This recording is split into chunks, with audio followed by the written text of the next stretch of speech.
What's that sound? Can you hear that buzzing sound? No, I don't know what you're talking about. Seriously, there's buzzing everywhere. Perhaps this is a case for... Investigation Ouch.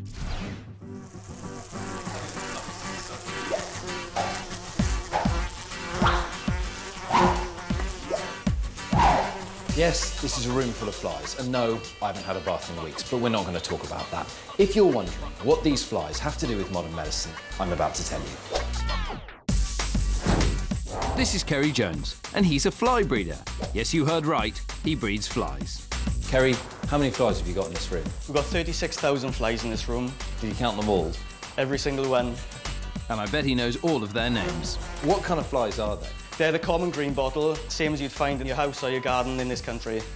But these flies are growing up in a completely sterile, bacteria-free environment, and they're eating a very special dinner. Mmm, yum. What we've got here is a big box full of flies eating raw liver. Disgusting. But there is a point to it. Why? The reason we're feeding them on raw liver is to build up their strength so they've got enough strength to lay the eggs, because it's the eggs we're interested in.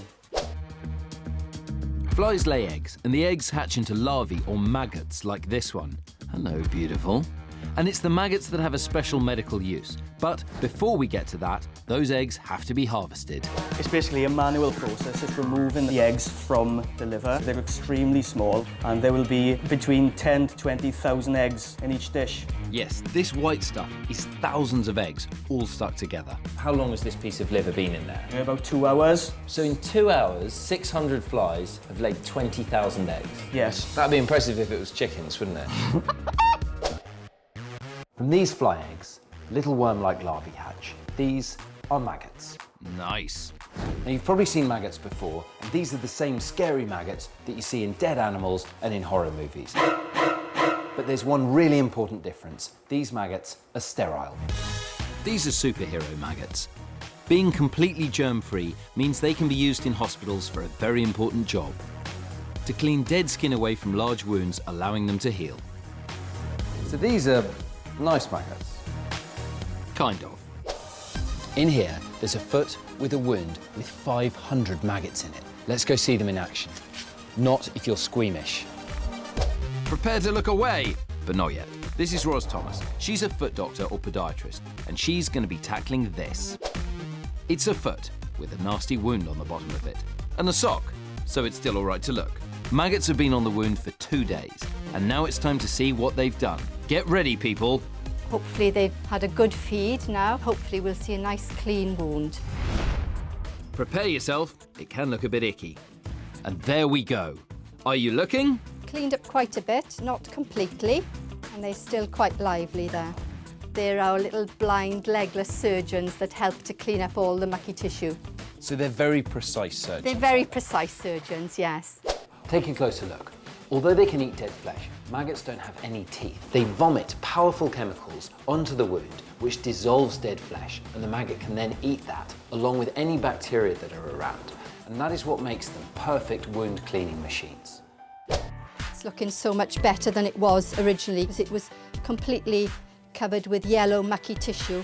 Yes, it was, but that yellow tissue was all dead flesh. So although it might look worse now, are you still looking? In fact, it's much healthier. This patient's wound has improved a lot in 2 days. But don't worry, the maggots won't eat the healthy flesh, only the dead stuff. No one's going to be eaten alive. So that's a relief. We normally think of maggots as eating rotting things in bins, but it's this ability to just eat rotten flesh that makes them such good healers. Whereas a human surgeon might have to amputate a foot, 500 blind, tiny, legless surgeons are able to eat only the dead flesh and therefore save the... Ouch. Your brain is the most complicated computer on the planet. So why is it so wrinkly? This is a case for Investigation Ouch. I'm here at the Brain Cut Room at University College London, and I'm about to get very close to a real human brain. This is not for the squeamish. We've got exclusive access to this human brain to show you all its inner workings. This organ controls every single thing you do. Even now, your brain is busy sending messages all over your body. Now, this brain feels rubbery because it's been preserved. But the brain inside your head right now is soft and squishy. That's because our brains are actually made up of 75% water, and the rest is mostly fat. The average adult brain weighs 1.5 kilos. That's as much as 3 tins of baked beans. Try picking them up and you'll see how much weight a neck has to carry. But there's more to find out than that. So let's pick the brains of a specialist. Meet Dr. Helen Ling, a brain doctor or neurologist. So Helen, why does the brain look like this? Why is it all wrinkly? Well, the surface of our brain is actually folded. These bumps and grooves increase the surface area of our brain. So if we unfolded all this, it would be enormous. And we'd need a head the size of a surfboard. How does the brain sit inside the skull? Is it just resting gently on the bones? Oh, our brain is actually surrounded by a clear, colorless fluid, and it acts like a cushion that protects the brain. So it's like when you're at the swimming pool, if you go and lie on a lie-low and you feel very weightless, that's the same thing the brain is doing. It's just chilling out in this fluid inside your skull. Hey, baby. But it does a lot more than just chill out. This big, wrinkly structure is controlling your body 24/7. Yes, even when you're asleep. There are different sections in charge of different jobs, but which bit does what? Well, toward the front is the motor cortex. This tells you when to move by sending signals down your spinal cord. Helen, when I'm hungry and my stomach's gurgling, which bit's doing that? It will be the hypothalamus. So that bit, this bit right in the middle of the brain. That's right, right here. So when I'm hungry, this bit of the brain, right in the middle, sends out chemicals that tell me to eat. And when I've eaten, it sends out chemicals telling me I'm full and I can stop eating. What about memories? Where are they kept? Well, the new memories are kept in the hippocampus, which is right inside here. You can actually see it over here. And the hippocampus is like a temporary drive in the computer, so new memory is kept there. But when we're asleep, the hippocampus backs up new memories so you can remember them years later. So, although the brain is full of fat and water, it's actually one of the most amazing computers on Earth. Not bad for something that looks like a sponge. We'll never hold back in showing you gross stuff. So prepare your eyes for blood-sucking gross stuff. This is Investigation Ouch. This is a leech, and it's a type of worm. Whereas we only have one brain, a leech has 32. And while we have 32 teeth, a leech has 125. Their main diet is blood. And in fact, right now, I'm providing lunch for this one. Whilst it's on my arm, it's going to eat 5 times its own body weight in my blood. That's the equivalent of me eating a small cow. Hooves and horns and everything. It's not just greedy, it's disgusting. But these wrigglers can actually save human lives, all by sucking our blood. To get drinking, this leech has bitten me, and now its saliva is working its way into my veins, releasing a chemical which will thin my blood, preventing it from clotting. And it's this ability to get our blood flowing that surgeons use in modern medicine. So let's say you chop off the end of your finger. A surgeon can attach the finger, but if blood clots have formed inside the bit of dead finger, new blood can't get in and it will fall off. What doctors can now do is attach a leech to the tip of the finger, and the same chemicals that allow my blood to flow into the leech on my arm dissolve the clots and allow fresh blood to enter the reattached finger. There's no fancy machine or drug that can do this job as successfully as a leech. And with such an important medical role, leeches are bred on a massive scale. So while this one has a good feed on me, let's go and meet some more. This is Carl Peters Bond. He's a leech breeding king and is currently housing 30,000 of these wrigglers. How do they breed?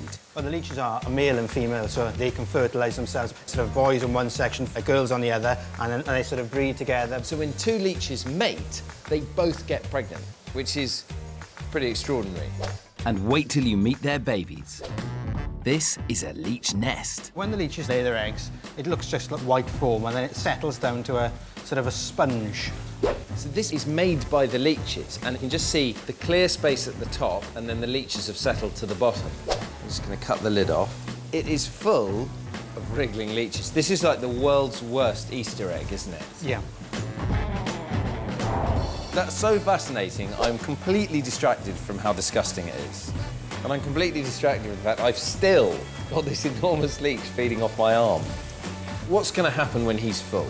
Well, it's just going to drop off, and then the hole it makes will just keep oozing blood for 10 hours. 10 hours? Great, no one told me that. That would have been nice to know. Well, after an hour and a half on my arm, it's finally full. And you can see how it's got the blood in my arm flowing.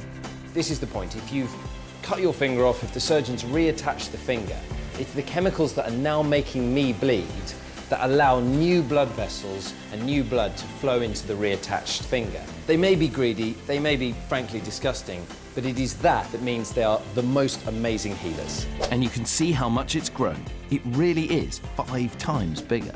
I got quite attached to that, literally. Ugh.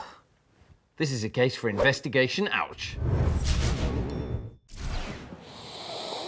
Ugh. Your feet have over 250,000 sweat glands. Sweat is mainly salt and water, but when you mix it with the otherwise harmless bacteria that live on my feet and the warm, moist socks that they live in, it's a real feast. And what you're smelling is the waste products from the bacteria. Ugh. This is Loughborough University, the place to come to study all things sweaty. We're going to find out why we sweat and find out where we sweat the most. Using some high-tech equipment and this sweat collection vest, we're going to collect Chris's sweat. Now I've got to run on this treadmill in this room, which is kept at 50 degrees Celsius, and I promise you that is really hot. If your bath was this hot, you'd burn yourself. Off you go then.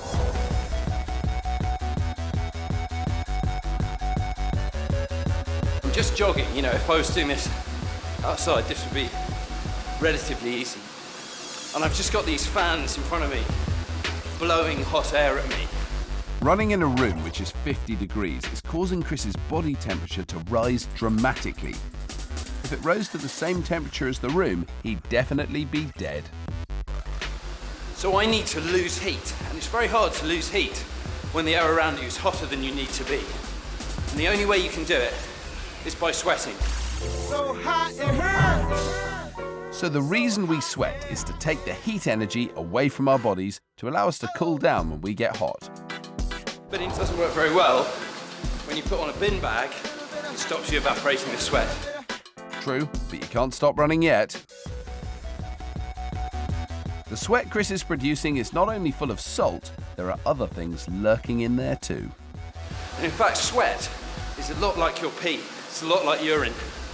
So you can think about that next time you're licking it off your upper lip. Gross. I think we've got enough sweat though. Okay, let's stop, Chris. This is Professor George Havenith, an expert in sweat. Well, it's a smelly job, but somebody's got to do it. He's weighing all the pads from Chris's vest and shoes to find out how much sweat he's made and where the most sweat has come from.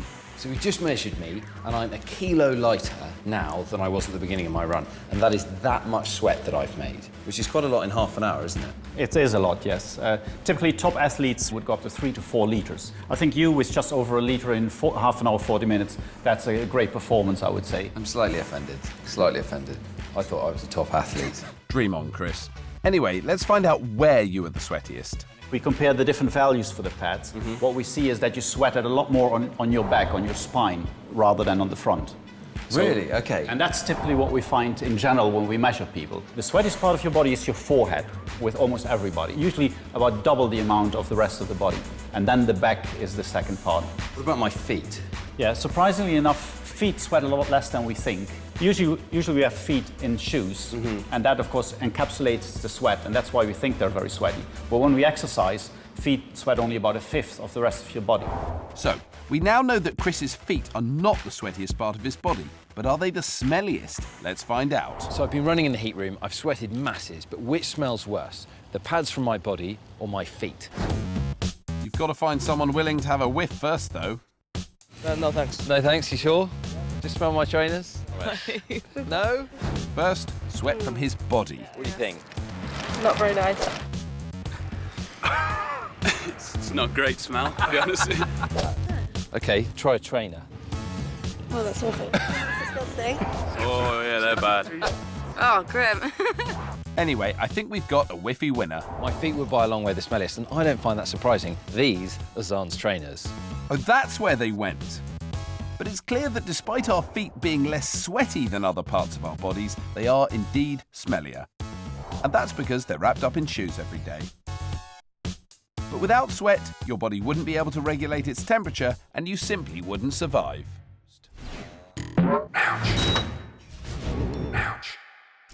Behind this glass, it's colder than the freezer in your kitchen. It's actually colder than the North Pole. In fact, it's colder in here than the coldest place on Earth. That's Antarctica. This is called a cryogenic chamber, and I'm about to get inside. That actually sounds like a terrible idea. A cryogenic chamber is a freezing cold room used to treat common health conditions and help top athletes recover from injury, helping to repair their muscles. But today, I'm using it to find out how our bodies react in extreme cold. That room is minus 60 degrees and the room behind me is minus 135 degrees. That's 5 times colder than the coldest day ever recorded in the UK. What's it going to feel like? Chili. This is Renate Zajay, and she'll be monitoring me to keep me safe when I'm in the cryogenic chamber. So clearly I'm going to need a very warm coat to go in there. No, just very, very small clothes, not very warm clothes. This is it? This is all I get? This is only that. Perfect. What do I mean perfect? This doesn't look like nearly enough clothes. I might be cold, but at least I'm going to look stylish.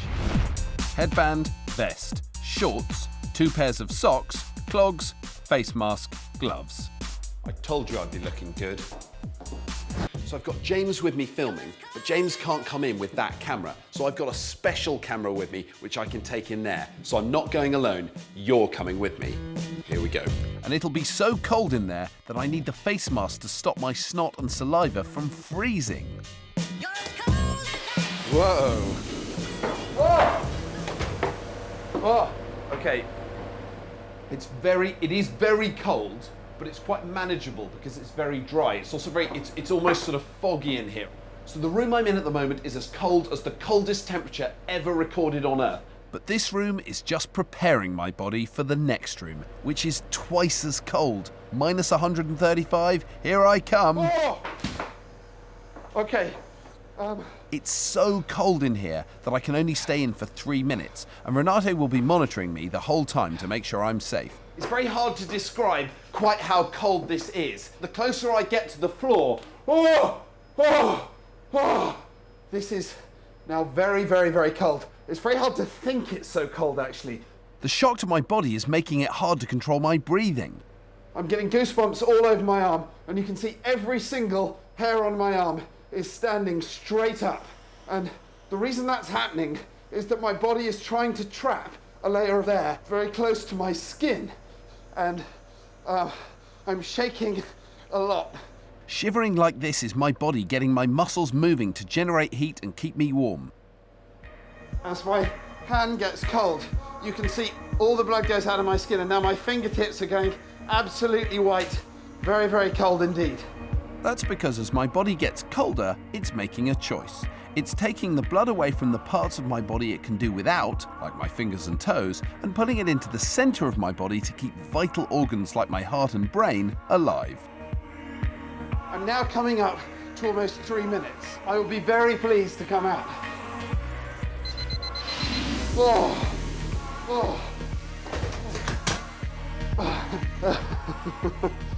That's so much better. This is like walking into an oven. But when you're cold, you get goosebumps, and that's your skin trying to trap a layer of warm air around your body. So what you can see from that is how important your skin is in regulating your body temperature. And when you get extremely cold, your body starts making choices about what it wants to keep going. Very, very, very quickly, my body takes the warm blood from my skin, brings it into the middle of my body to keep my organs warm, my brain going, all of these things. When I come out into the warm, my body immediately releases that blood, and you can see it all going to my skin. And there's a very good reason why our bodies react like this in the cold. If my core body temperature, that's the temperature in the middle of my body, had dropped by even 4 degrees, it could have been fatal. What's so interesting about being in a room that cold is that you can see all the incredible things your body does to keep you at exactly the right temperature. Ever wondered why you have to go to sleep? Ever heard someone snore so loudly the room rumbles? We're about to tell you why. This is a case for investigation, ouch. You spend a third of your life doing absolutely nothing. I'd hardly call picking my nose nothing. I'm not talking about your disgusting personal habits. I'm talking about sleep. All animals do it, including us, and it's essential for life. So to find out more about it, we're going to bed. To discover what happens when we sleep, we're spending the night in this special sleep clinic. But first, we need to get wired up by a team of sleep experts. All this equipment will give us information about what our bodies do when we sleep. I suppose you're also going to have your bear wired up. Of course I am. Mr. Grumble has a lot of trouble sleeping sometimes. Monitoring us will be sleep expert Dr. Wahab Dehamek. So sleep is not just sleep. There are different types of sleep. Absolutely. And some of the types of sleep relax your brain and recharge that, and other types of sleep recharge your body. Basically, yes. And that's why we need sleep. Hi, Chris. Hi, Xand. It's time for us to go to sleep. Dr. Wahab sets the computers up to record the night ahead, and I'm hoping this will prove once and for all that Xand snores. He's always denied it. Mr. Grumbles knows I never snore. No, Mr. Grumbles. In a single night, your brain cycles through different types of sleep every 90 minutes until you get up. You'll start with a light sleep. This lasts around 20 minutes, and your breathing and heart rate slow down. You can still be easily woken at this stage. Then you fall into a deeper sleep. It's at this stage where some people walk or talk in their sleep because their body is still active even though their brain is resting. And then you start REM sleep, which stands for rapid eye movement. It's in this stage where your brain is organising itself and you'll have a dream or two. And then your body repeats this sleep cycle about 4 or 5 times in a night. Next morning, and it's time to get up.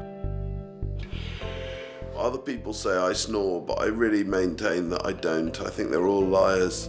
All will be revealed shortly, Xand. I didn't sleep very well at all. We're both looking a bit weary. Oh dear. Let's find out why we're both so tired. Chris, this line here, that's for when you were awake, and then here you slept. That's different sleep staging. And then here you were awake, and then you slept again, and then you were awake. So in terms of a good night's sleep, I only had, 2.5 hours? Although I was in bed for 6 hours, I only was actually asleep for 2.5, and that is just not enough. And not only does my body feel very tired, my brain feels really thick-headed and unrested as well. So how did mine compare to Chris's? You had more sleep. And how long did I sleep? 4.5 hours. So I got twice as much sleep as you. But even 4 hours sleep isn't enough for your body to rest, especially when you're young. Children need at least 8 hours because you're still growing and your body needs to work harder. Chris and I are adults and we can get away with less, but it still makes us feel very tired. What about dreaming? How do we compare on that? Well, Chris, I don't think you had a dream at all. Xand, you had 2.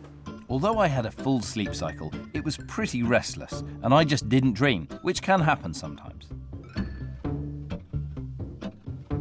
But look at this section of the graph. I had lots of rapid eye movements, and this suggests that I was dreaming.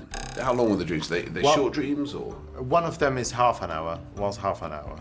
Really? Yes. Half an hour of dreaming? What about snoring? You did snore. Xand. I did? Yeah. Okay, Xand, there's the proof. You do snore. Oh dear. How much of the time was I snoring? 7% of the night. Not everyone snores like me, but people who do snore can't move air freely through their nose or mouth during sleep. So the air vibrates against the relaxed muscles in their throat and nose, and that's what makes that snoring sound. You sleep for a third of your life, but you're not doing nothing while that's going on. You're recharging your brain and you're recharging your body. So if you don't get enough sleep, that's going to affect everything you do, and you'll feel absolutely rubbish. happens to your body when you go on a roller coaster?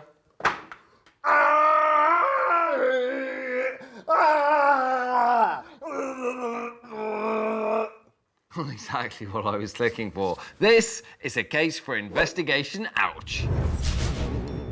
Being scared. You might love it or you might hate it, but whichever it is, big changes happen with your body. And I'm going to show you what those changes are by riding one of Britain's scariest roller coasters. Roller coasters are exciting. Sometimes we scream, sometimes we puke. So why do we keep going on them? We've evolved over millions of years to either fight dangerous things or run away from them. And it's the reward that our brain gives us when we survive something that feels dangerous that keeps us coming back for more. I'm taking on a terrifying ride at Alton Towers to see how my body deals with fear. So I'm going to be wearing this sensor, which is going to be measuring my heart rate, my heart rhythm, my breathing rate, loads of different stuff that is going to be telling me what's happening with my body and measuring essentially how frightened I am. Okay, that's my heart rate there. At the moment, it's a normal resting heartbeat.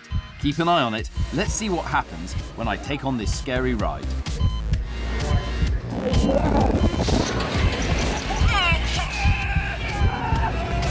Now, very quickly, my body has started to feel fear. And when you're scared, your heart rate rises. Look at my beats per minute. They're going up rapidly. That's because my body has started to release adrenaline, a hormone that prepares you to deal with a dangerous situation. Adrenaline comes from the adrenal glands at the top of your kidneys. It tells your liver to release more glucose to your muscles, to give them energy and make sure you're charged up and ready to face your fear.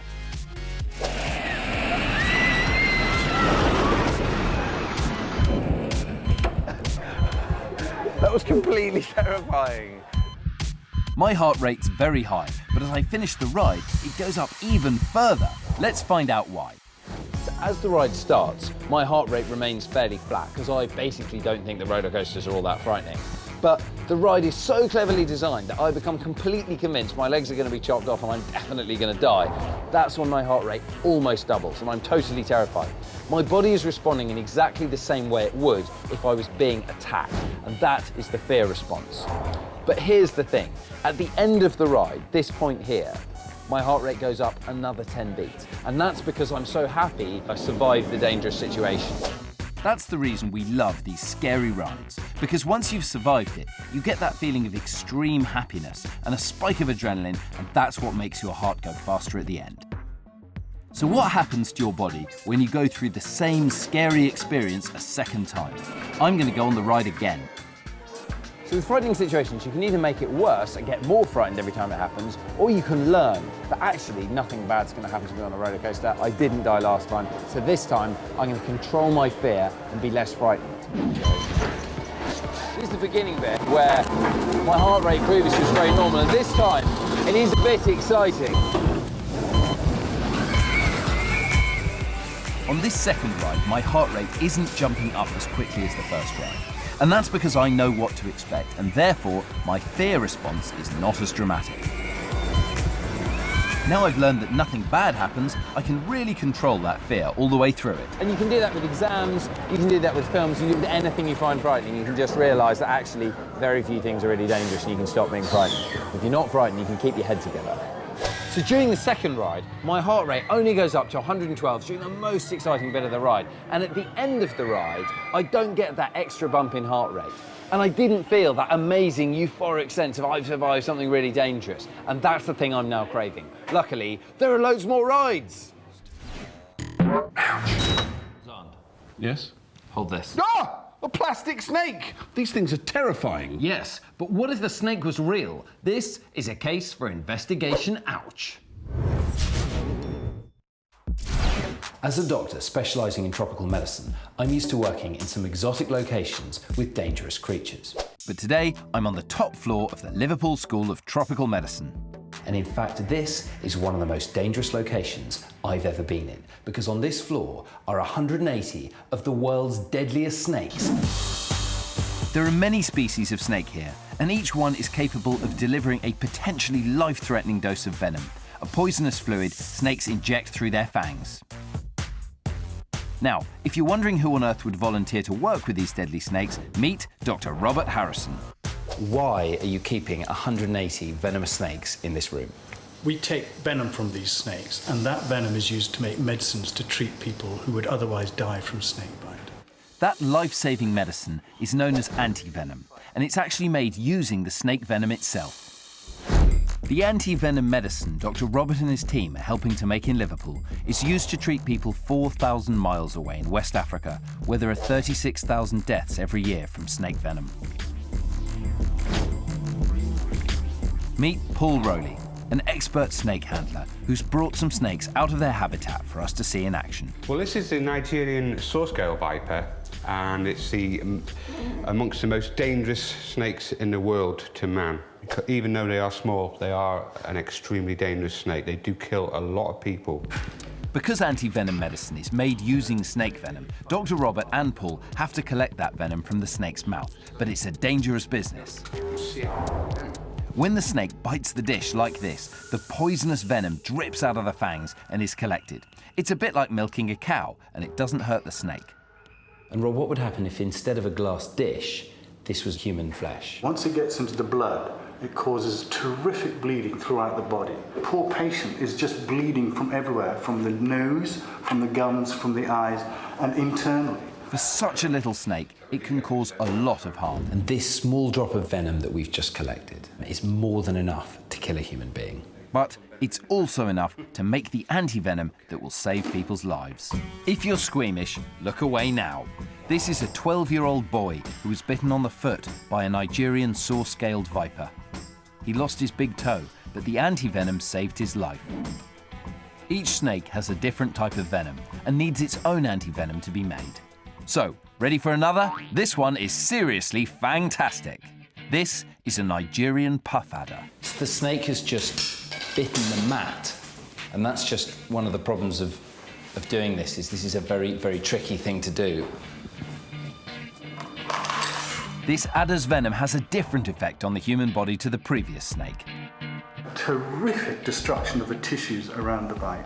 It just destroys the muscle and the skin. So this venom actually dissolves flesh, and then it spreads around the body and then it causes all spreads sorts of around other the body. problems. Yeah. This is a 7-year-old boy who was bitten on the hand by a Nigerian puff adder while he was cutting grass. The venom caused blood-filled blisters to erupt, but he made a full recovery thanks to the anti-venom. But not all snakes release their venom by biting. This snake is extremely quick, and it can spit its venom. And that's why it's called the spitting cobra. In fact, it can spit as far as 2 meters, and if it was to get in your eyes, it could blind you. So Dr. Robert's got his face guard on, and I'm staying well away to let the experts collect the venom. Ooh. You're just milking the venom glands there. Just massaging the venom glands. Now don't worry, it's highly unlikely you'll ever need the anti-venom being made here. We don't have any snakes like that in England, do we? We don't. We're really lucky we don't have anything like the cobras or the puff adders and things like that. But we do have the British adder. And it is actually a really quite important snake. There was a near-death case 2 years ago. So when you're going out, just stay clear of these snakes. Don't handle them, don't touch them, leave them alone. Rob, I think after today that advice is extremely obvious. I'm going to stay well back. That was spectacular. And remember, the venom that Rob and Paul risked their lives to collect today in Liverpool will be used to make anti-venom, and that will be used to save people who've been bitten by snakes in Africa.